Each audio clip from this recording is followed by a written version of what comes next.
good policy. Okay. So Todd, if you're ready, I am.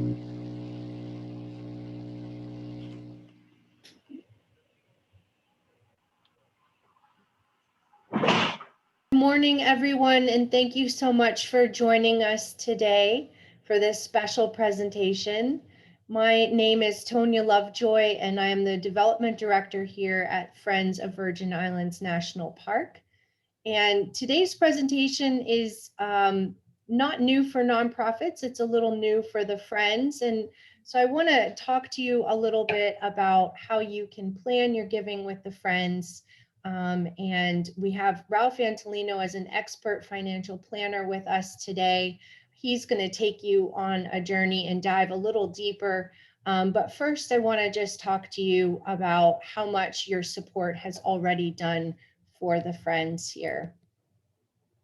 And we all love St. John. It has a very special place in our heart. I could pull back memories of all the times I've shared with friends and family. And I can also think about the future of what I want for St. John. And so I know you all understand when you invest in the Friends mission, you really are thinking about St. John forever. So I want you to just take a moment and dive in with us today and think about what is your legacy and how are you going to be remembered? The Friends of Virgin Islands National Park is just one tool for you to leave a legacy, and you've really already done so much. The Friends has been in operation since 1988, and so many of you may know us for all of those years. Our board member here, Sid Hamling, sent us in 2000, reinstating our mission, protecting and preserving Virgin Islands National Park for generations to come. From the moorings that we've installed in the park, over 300 moorings to ensure that our native turtle population has seagrass to eat and that corals are not damaged, to investing in our archaeology program. Your annual gifts have made such a huge impact. And it's really taken us to this point where we need to think about how can we take those to the next level and into the future and really ensure that we have the longevity to deliver on our mission year after year. We've got some really important challenges. We know that we have endangered species right here in our park, like the critically endangered hawksbill sea turtle. We maintain our trails with the help of volunteers. During the summertime, those are youth who we are preparing to be the next conservation stewards of our park. That's an investment that is ongoing. To create that pipeline of opportunity for our youth, we need planned gifts. Preparing for storms and understanding about the resiliency of our natural resources like our mangroves. We know that this again is an investment over time, and all of us is passing the torch to the next one. So I want you to just take a minute here and understand and appreciate so much of what you have already agreed to support and have accomplished with the Friends of Virgin Islands National Park. This is a short list, truly. I am relatively new to the Friends, and in my time here, I've seen many of these. We've done so many research projects and probably built and supported many other really vital programs that we still see today in our park. On an annual basis, we get these requests from our park. So when we think about what we're doing today, this is a snapshot of how we break down your support. And again, it is those annual gifts that sustain us, but to take these into the future and make sure that we have the resiliency and the ability to grow and respond as life's times and challenges require, we really need to plan deeper. We've got threats to our coral reefs, like the stony coral tissue disease. We have coastal erosion issues that need to be shored. And we can think big with your help today about what that St. John Forever picture looks like.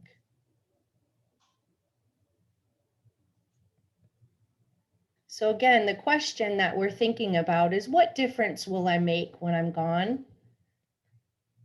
We don't know what world our children will be adults in. We can only imagine their future, but our opportunity today can set them on the right track. We want them to be able to prosper and grow into the caring conservationists that we are today. And we know that there will be challenges. So again, gifts in perpetuity, plan gifts really create a foundation for an organization like the Friends to stand by as our park's best friend.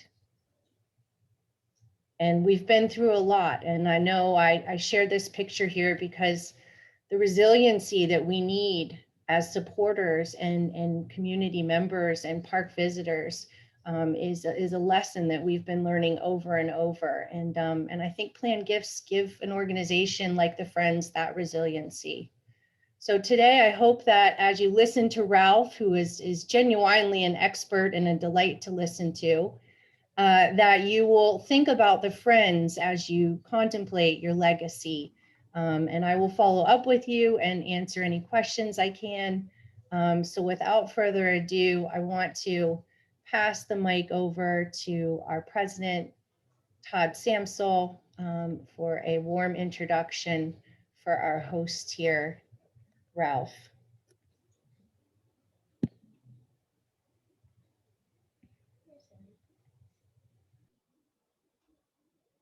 Todd, I think you're muted still. Of course I am. You would think this was my first time on Zoom. It's got to be for somebody, right? Well, again, thank you, Tonya, and good morning for folks joining us. Thank you for watching this as we record it for later. Thrilled to be here, and really glad that you're joining us to talk about this important effort. Tonya did a great job laying out our new thinking around making sure that as St. John thinks about its sustainability and resiliency, we're doing the same as an organization, and we're making sure that we're looking for ways to help you think about making the most of your support of Virgin Islands National Park and of St. John. And this morning, we're really lucky to have Ralph Antolino Jr. join us. Ralph and his lovely wife, Cindy, have been longtime supporters of the Friends of Virgin Islands National Park and their home, St. John. Ralph is a successful tax attorney and a consultant, as well as an author. And over the years, he's donated time to help the Friends with financial management decisions that really help us stretch our philanthropic support that you provide so that we can do the most good with it. Ralph makes a living working with high net worth individuals and businesses who have to pay taxes. And he's developed some really keen strategies that can help trade those tax dollars for philanthropy so that your support and your dollars are going to places that you would rather see it go as opposed to paying taxes. In some cases, as you'll learn, it's even possible to reduce your tax load while you're increasing the amount of money that you have available to support the legacies and philanthropies that you care the most about. So today, Ralph's just going to introduce the concepts, and if there's more interest, we can certainly follow up and host Ralph to do additional seminars, or Ralph is happy to talk about one-on-one meetings with you, or you and your tax advisors, which are an important audience to bring into the conversation as you plan for your future. Again, the Friends are just so appreciative of the support that you've all given us. So thank you again. And regardless of your level of support or wealth, we certainly can help you think about the legacy you want to leave for Virgin Islands National Park and St. John. And we're certainly honored to do that. So without further ado, I will turn it over to you, Ralph. Thank you for being here. Thank you, Todd. And this is one of my favorite topics. I have a little slideshow presentation, if I can get everything cooperating here with me, to take you through on the concept of trading tax dollars for philanthropy and ending up wealthier in the process. Let's see here if I can. Something went a little funny. Okay, oh, that's not it either. Okay, sorry, guys. All right. So the idea is the Friends has an annual giving program, and the annual givers come and go. And one of the opportunities is over our lifetimes, can we make commitments that are maybe honored at our death to continue leaving an impression on the park? And that's the idea of legacy planning or giving. And the key thing, if you don't get anything else out of today's presentation, is to remember that there are opportunities for trading tax dollars for philanthropy and ending up wealthier in the process. It sounds like an oxymoron, but it's not a little box you check on your tax return, but you can literally, through proper planning, reduce your taxes, direct those dollars that might otherwise go to the federal government at large, and direct them to causes you believe in and want to support. And hopefully the Friends is high on that list, which is why I'm here today. But to do it requires a thing we call creative planning. And creative planning begins with creative thinking, and creative thinking begins with this idea of thinking beyond. And thinking beyond what? There's a little puzzle I'd like to take you through just to make this point. I call it the 9-dot puzzle. A lot of people have seen this, and they forget how to do it. And the idea is, let's pretend you have 9 objectives that in your family you kind of want to cover in a big way in your legacy planning. But we all have limitations. And in this example, it's not tax laws, it's just these 4 continuous straight lines. You have to put your pencil on the paper. You can only draw 4 straight lines, connect all the dots. Can you do it? This is what most people, when I challenge them, do. 1, 2, 3, and 4. So if this one in the middle is Rhonda's most important objective, how far is this plan going to get? Probably not real far. So let's start over and let's get that one first. We go 1, 2, 3, and 4. Now we have another objective that's kind of important that isn't get met. And people go back and forth, and I have people, they won't let me take the pencil away until they figure it out. And it's hard to do. And the reason it's hard to do is, as humans, we put these artificial constraints. You've heard this phrase before of the box around the 9 dots. They make this picture. And a lot of people have artificial constraints of what you can or can't do with our tax laws. But if you draw a line outside this box, there's 2, 3, and 4. You can easily cover all 9 of the dots. And this is easy because I do this all the time. If you've never done it, it can be very, very frustrating. So I want you to sit back and think for a minute that there is an idea of creative planning, and it does begin with thinking beyond the 9 dots and this artificial barrier of the box that constrains the dots. So what's that mean? It means successful planning is a lot more than looking at a net worth statement, tax tables, and just running the numbers. It is more than a math problem. And we see 4 distinct dimensions to every family's wealth. And the first level of planning or distinction is the financial aspect. And it's where most planning is done. It's the math. It's the most shallow. It's impersonal. It's very well defined. It either adds up or it doesn't. It's easy for a lot of people to discuss. CPAs and attorneys do this all the time. But at the end, we find for most people, it's not really the most important. It's not to diminish it, but it doesn't really fulfill people, the financial aspect. But 90% or more of all planning really starts and stops at this financial level. So what are the other levels? The other levels get beyond this traditional planning, which we think is the box. And it's just a series of unpleasant decisions that are made in order to, frankly, minimize the damage, the taxes that you have to pay. And so when we go outside the box, this is like drawing that first line outside the box. Let's explore the social aspect of a family's wealth. Well, what's social mean? You know, when you pay your taxes, you are sharing your wealth with roughly 400 million predominantly strangers. And it does some very good things for the country. But it gets kind of complex. It's not very well focused. And we think of this, your taxes, as really the social component of your wealth. In the end, it's very important. What are we doing to kind of put back into our community? And taxes is one way to do it. But what a lot of people don't understand is in the late 60s, some of the wealthiest families in this country said, you know, we don't mind helping the country. We just want to do it our way. And we think we can be a little more efficient than the federal government. And we'll agree to do that. Just let us do it our way. And at the time, it took teams of accountants and attorneys. It was very complex. And, you know, the Rockefellers who were behind our national park were really instrumental in passing a lot of these laws. But today, with technology and the advent of all the history of these laws compounding, it can now, a lot of this more complicated social capital planning can be done in smaller amounts of money for people that are maybe not the uber wealthy, but what we call the merely wealthy, people that have enough to give to others and want to help, but they're not the robber barons, so to speak.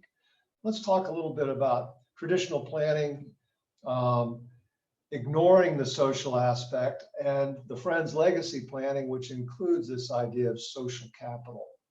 So one of the components is who controls the social capital? And think of it as your tax dollars, the part of your wealth that the laws say you have to give back. In traditional planning, it's the government.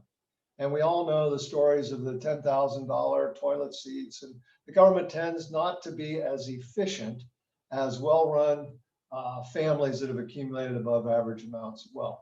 And so in this legacy planning, your family can direct this and control the distribution. And if you like the Friends as an organization and think it's efficient and you have some influence over the Friends, it's a great way to see your money going to things you believe in and want to support.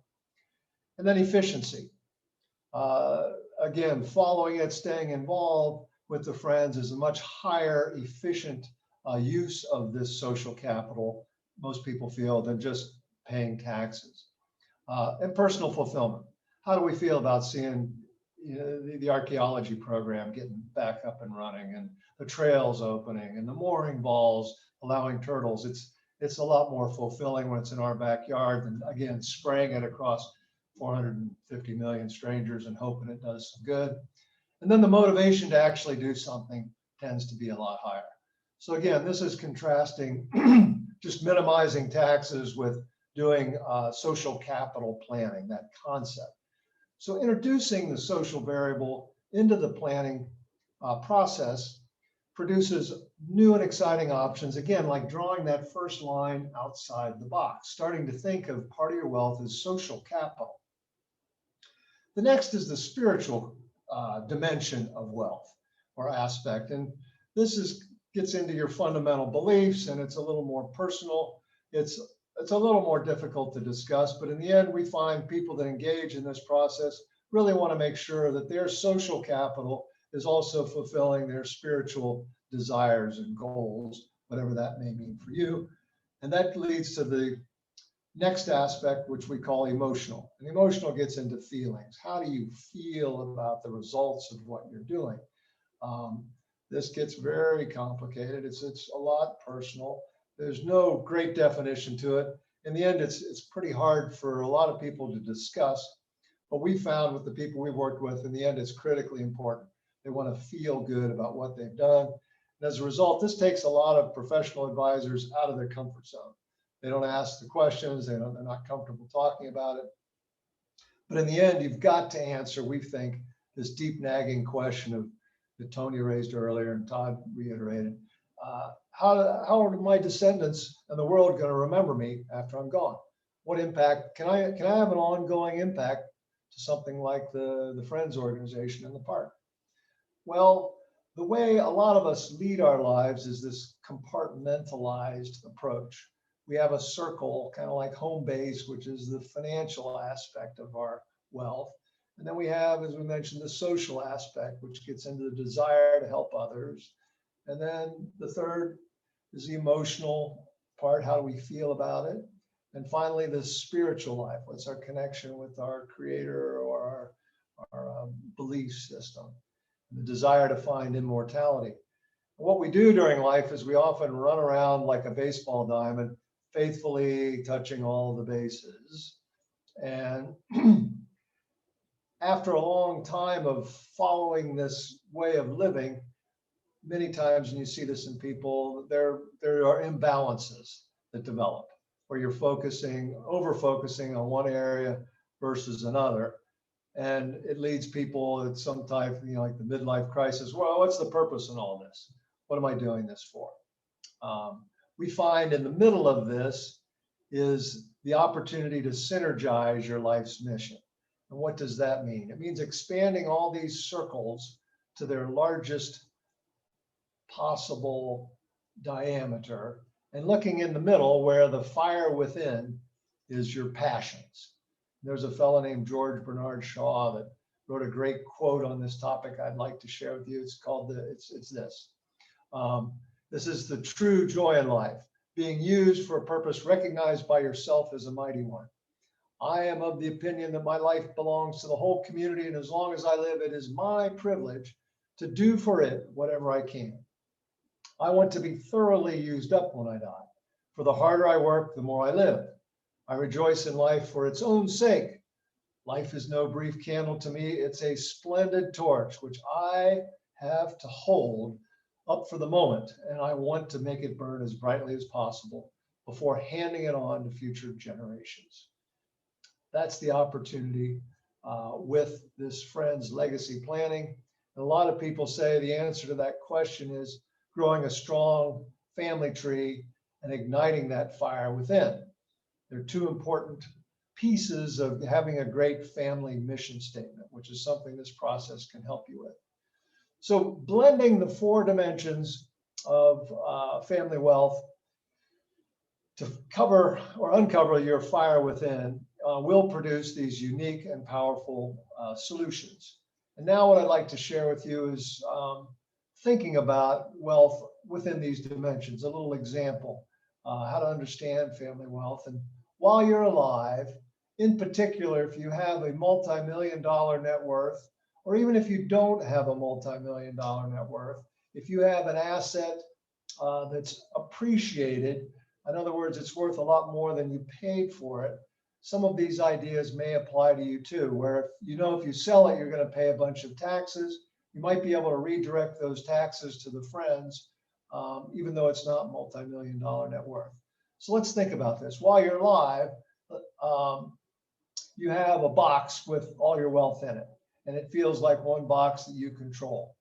But at your death, there's actually a line drawn down roughly the middle of it, and the government says part of it you get to keep, and part of it you don't get to keep. Part of it's shared with your family, and part of it has to be reinvested in the community. And if you don't do this kind of planning, then this gets sprayed across the 400 million strangers to go back into our society. So this is what you get to keep, and this is what you can't keep. But again, while you're alive, it looks like this. And at your death, kind of represented by this dotted line, here's what happens. The social capital, the default option, it goes directly to the IRS. The personal capital generally goes to your heirs or family. And a lot of wealthy people, when they're asked by their estate planning advisors, do you want to give something to charity? Here is, I think, one of the more important parts of this presentation. This is what they see. They see they just reduced what they were going to give to their family. And oftentimes they think, well, all right, this is a big kind of charitable donation. I'm giving to the country in a big way over here. And if I give this money here, I'm reducing what goes to the family. I'll let my kids decide what they want to do. And I'm not going to make any commitments. That'll be up to them. So what if instead of disinheriting charity, we disinherit the IRS? And in their place, put some cause like the Friends that you believe in and want to support. And what if by making that commitment during your lifetime, you got a living benefit up here? And this living benefit is in the form of tax reductions. And remember, my opening comment was you can become wealthier in the process by trading tax dollars for philanthropy. So here's philanthropy. We traded tax dollars, and now we have an increase in the personal capital. And generally, there's a lag time between when people make this commitment and when they actually die. So because of that, we have the time value of money. Your kids will end up with more than they might have received had this been the IRS. This is an important part of the picture. And that time lag gives us the chance to make this even bigger. So we can multiply this over time by investing it successfully so that it grows and doubles. And the fascinating thing for me is charity doesn't get exactly what the IRS. Typically, friends would get more than you might have paid in taxes. So let me summarize what I've said here. You start with a multi-million-dollar net worth. You multiply the financial resources with the time value of money, with tax savings, with making commitments to causes you believe and want to support. You trade the IRS for social capital, and you increase the personal capital that your family otherwise would have received. And another key to this is you maintain this all under the control of your family instead of losing control to the bureaucratic system of our federal government. Which is why, again, in the 60s, the wealthiest families lobbied for these laws and were successful. They said, we think we can do a better job of it. And there's a lot of good examples of this, the Ford Foundation, the Gates Foundation, and you can get into this too. So the idea is now you can maintain maximum control over both the social capital and your personal capital. And at this point, a lot of people have questions. I'll give you some of the more common ones. The first one is, did you say it's possible to pass the entire value of my estate without paying any taxes? Did I see you show that? Is that really possible? And is it possible to sell something appreciated and not pay any capital gains taxes? Is that possible? And is it possible, after avoiding both income and estate taxes, that the government's going to give me a current tax deduction for opting out of paying all these? Is that possible? And could I become a multi-million-dollar philanthropist, support a bunch of charities, including the Friends, and actually end up wealthier in the process? And can I do all that, Ralph, without actually going to jail? And the answer, of course, is an emphatic yes. And if you care to follow up later, I'd be happy to take you through case studies of how it was actually done for other people. A lot of people find that insightful, that, okay, because this is just the concept today, but when you see a fact pattern and people that were successful and did significant planning and tried to mitigate taxes, how to actually opt out of them and end up wealthier. What did they really do? And is that something you might consider? So we'd be happy to show you how. And again, in conclusion here, the tips are, remember, you can trade tax dollars for philanthropy and end up wealthier in the process. And that the Friends legacy planning may be able to help you optimize your family financial values, regardless of whether you have a million or millions. And the final question is, how do you want to be remembered? As a taxpayer who involuntarily had it taken away, or a philanthropist who voluntarily gave it away? The choice is yours. So thank you very much. Thank you, Ralph. Awesome. You're welcome, Todd. Do you want to answer any quick questions if there are any? Sure, I'd be happy to if there's some questions from the group. Do folks have any questions for Ralph while we have him?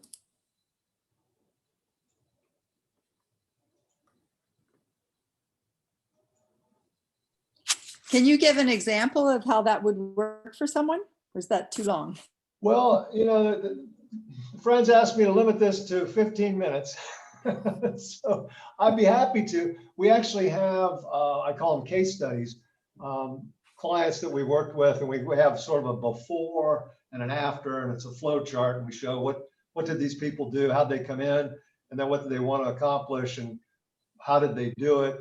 And it's basically through a series of trusts and charitable commitments that they make during their lifetime, and actuarial calculations. And I'd be happy to take you through. I think it's it's best done again with the slides and the, like we have a situation, a fellow owned a large chain of pharmacies, and he wanted to sell the business to his son and a key employee, but he had 4 other kids and he had some charitable causes he believed in. And we take people through that fact pattern. And there's another real estate developer that we did a similar thing through that had highly appreciated income producing assets that were starting the depreciation worn off.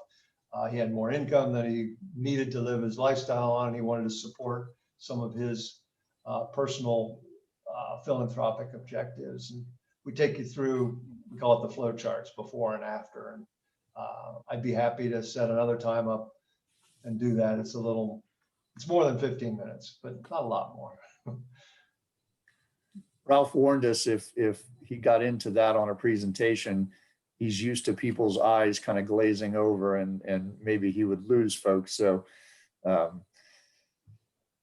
but thank you for the question. And the Friends are, again, honored to have your support. And we're certainly not here to provide tax advice, but we're here to work with you on how your support can go as far as possible to support our mission that we jointly care about.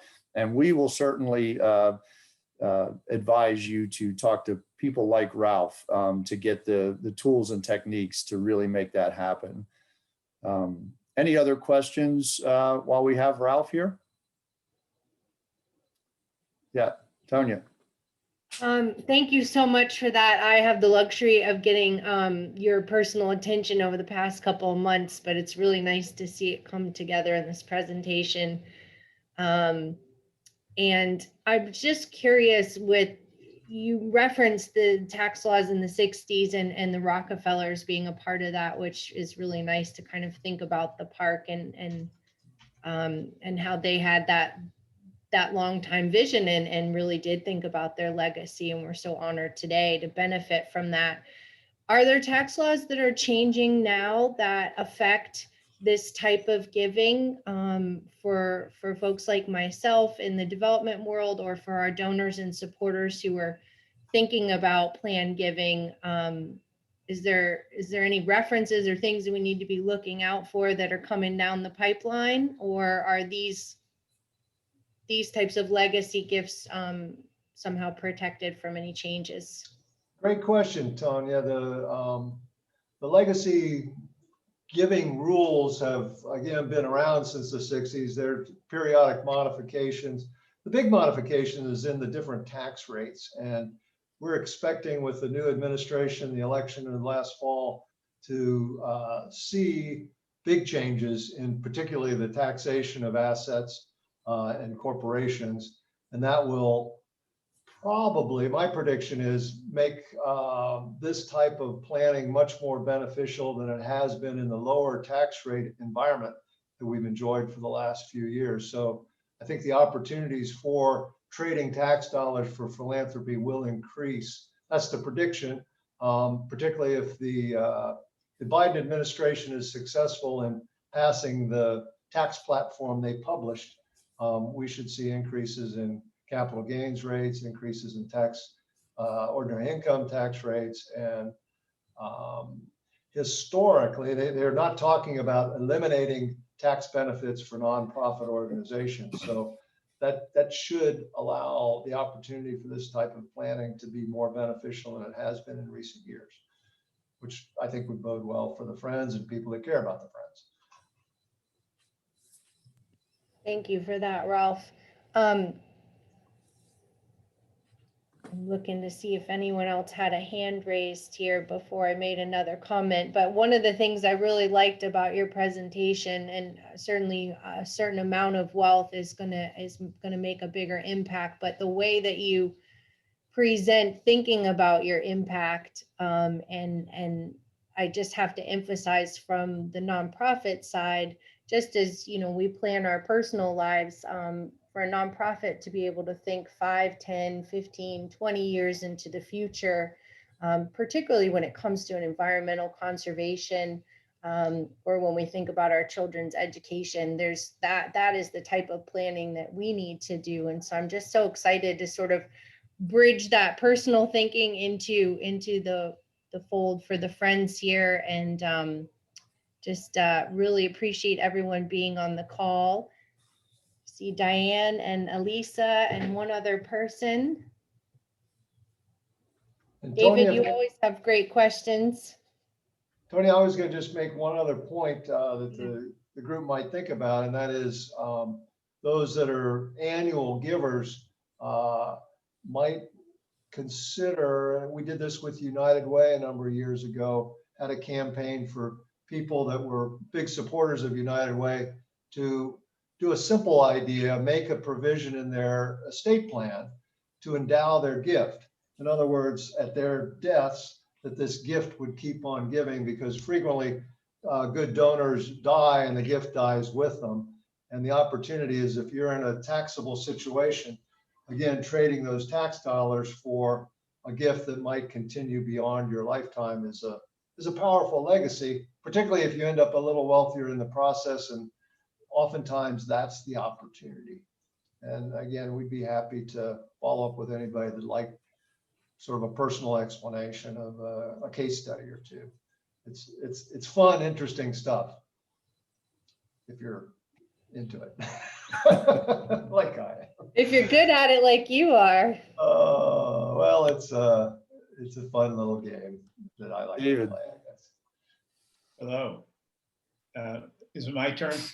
Yes. A couple of things.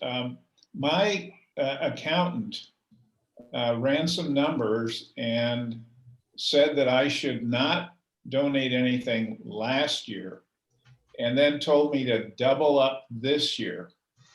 So I'm not saying that other people would get the same advice, but by consulting with my CPA that I've used for 30 years, he was able to show me how, as I'm moving towards retirement, I could maximize the use of my charitable giving this year. And so we didn't give last year, but we're going to double up in the coming year.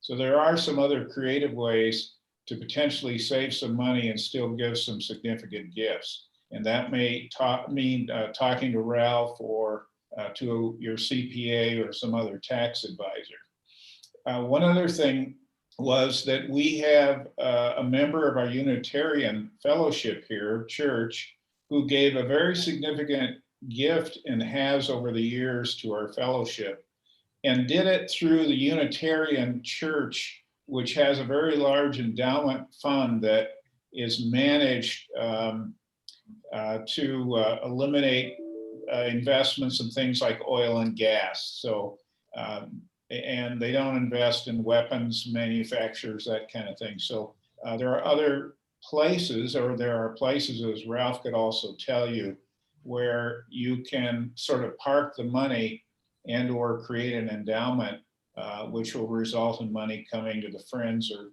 to other entities. So there are a number of very creative ways to do that out there. That's it. Thanks. Thanks, David. If there are no further questions, Ralph, I just want to thank you again. We'll make sure that we have your contact information the way you'd like it to be made available to folks if anybody has any follow-up questions or comments. And folks who joined us, thank you so much for being here. Thank you for your support always. And we look forward to seeing you soon. Stay safe and take care. Thank you, Todd. Thanks, Thank you, everyone. Ralph. Thank you, Ralph. You're welcome. Thank you very much. Thanks, Ralph. Thanks, Ralph. Thank you, Ralph. Okay, bye-bye. Bye-bye. Bye-bye. Can't wait to watch the video. Jennifer, you gonna stay? Oh, she just. Sure. I'm here.